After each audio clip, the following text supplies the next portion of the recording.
saya Medianianti, NIM 200250501044 dari Fakultas Ilmu Komputer, jurusan Sistem Informasi, semester 4. Adapun video kali ini untuk memenuhi tugas final mata kuliah Komunikasi Data, dosen pengampu Pak Musliadi, KH, Eskom, Mkom.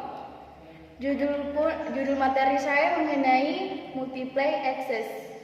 Langsung saja di sini saya akan menjelaskan materi saya yang mengenai multiple access.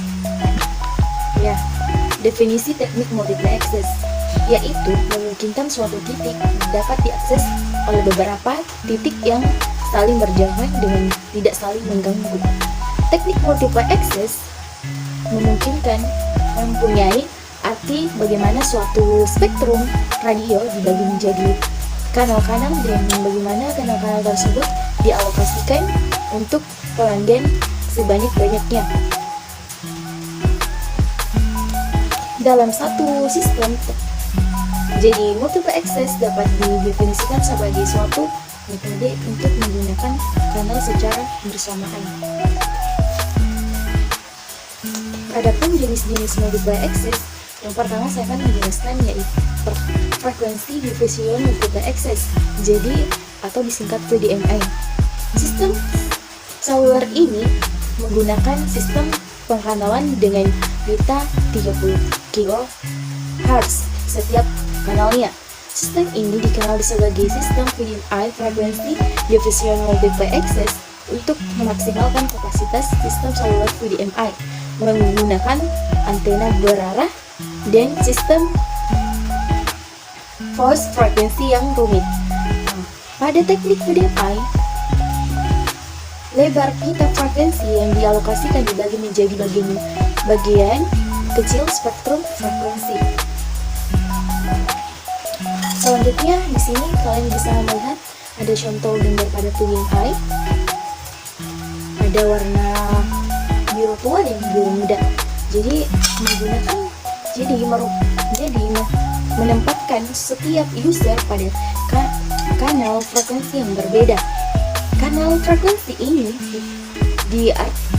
disediakan berdasarkan permintaan user yang menginginkan layanan. Pada periode panggilan tidak ada user manapun yang bisa menggunakan kanal frekuensi yang sama, jadi harus berbeda.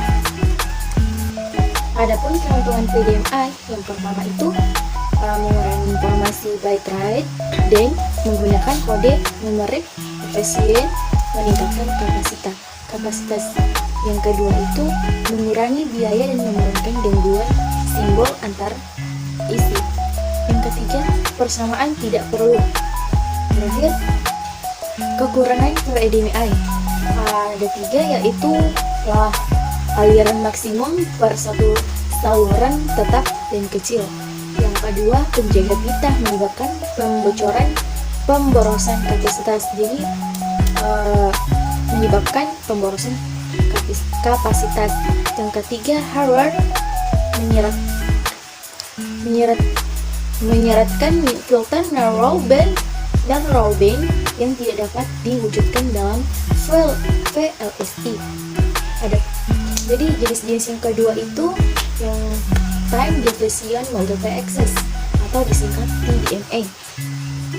TDMA untuk telah lebih meningkatkan kapasitas, digunakan sistem akses jamak digital yang disebut TDMI atau time diffusion multiple access. Setelah sistem ini menggunakan pengkanalan dari dan noise frekuensi yang sama sistem TDMI dengan tambahan elemen time sharing. Setiap kanal dipakai bersama oleh beberapa user menurut slot waktunya masing-masing. Nah, karena itu aliran frekuensi pada TDMI tidak continue atau terpotong-potong pada tiap time slotnya. Tinjau dari tahap pita frekuensi yang digunakan. Adapun contoh gambar pada TMDMI, kalian bisa melihatnya. Nah, jadi ada user 1, 2, sampai seterusnya. Jadi sistem TDMI membagi kanal menjadi beberapa time slot.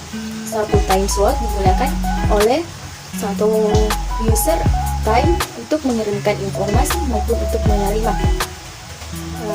Jadi satu slot yaitu digunakan oleh satu pelanggan slot waktu ini dibingkai dalam satu periode yang disebut satu frame.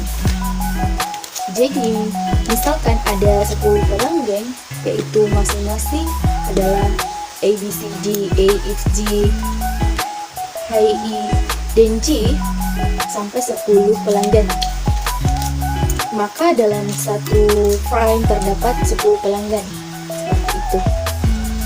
Jadi ada lanjut yang ketiga, jenis-jenis multiple access. Yang terakhir itu kode diffusion multiple access atau disingkat dengan CDMA. CDMA merupakan teknologi multiple access yang membedakan satu pengguna dengan pengguna lainnya menggunakan kode-kode khusus dalam lebar pita frekuensi yang ditentukan. Sistem CDMI merupakan pengembangan dari dua sistem multiple access sebelumnya. Teknik access jamak ini berdasarkan teknik komunikasi spektrum tersebar pada kanal frekuensi yang sama dan dalam waktu yang sama. Digunakan kode-kode yang unik untuk mengidentifikasi masing-masing user atau CDMI menggunakan kode-kode korelatif untuk membedakan satu user dengan user yang lain. Adapun kelebihan CDMI yaitu pertama, memenuhi kebutuhan komunikasi data dan suatu tanpa kabel. Yang kedua, memiliki kapasitas kanal yang lebih tinggi untuk mengatasi lebih banyak panggilan yang simultan channel dibanding sistem lainnya. Yang ketiga, sistem CDMI menawarkan peningkatan kapasitas melebihi sistem AMPS, analog, teknik teknologi seluler digital lainnya. Adapun kekurangan CDMI yaitu dengan meningkatkan daya derau dari kanal atau pengguna lain, maka kanal atau pengguna yang lokasinya agak jauh dengan base station tentunya dapat kehabisan daya linear atau sudah maksimum yang dapat mengakibatkan hubungan terputus. Itulah kekurangan CDMI. Terima kasih. Itulah pemaparan materi saya. Jika semoga bermanfaat dari awal sampai akhir. Jika ada kesalahan tolong dimaafkan. Saya akhiri. Wassalamualaikum warahmatullahi wabarakatuh.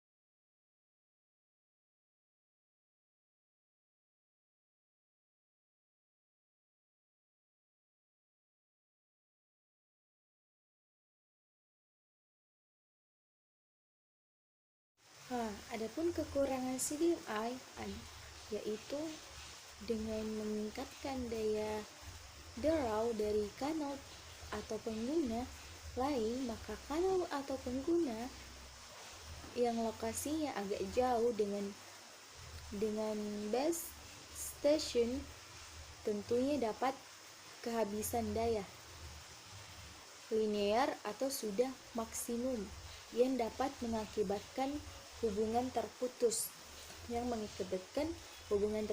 Itulah kekurangan CDMI. Terima kasih. Itulah pemaparan materi saya. Jika semoga bermanfaat dari awal sampai akhir. Jika ada kesalahan tolong dimaafkan. Saya akhiri. Allah muwaffiq ila muthoriq. Assalamualaikum warahmatullahi wabarakatuh.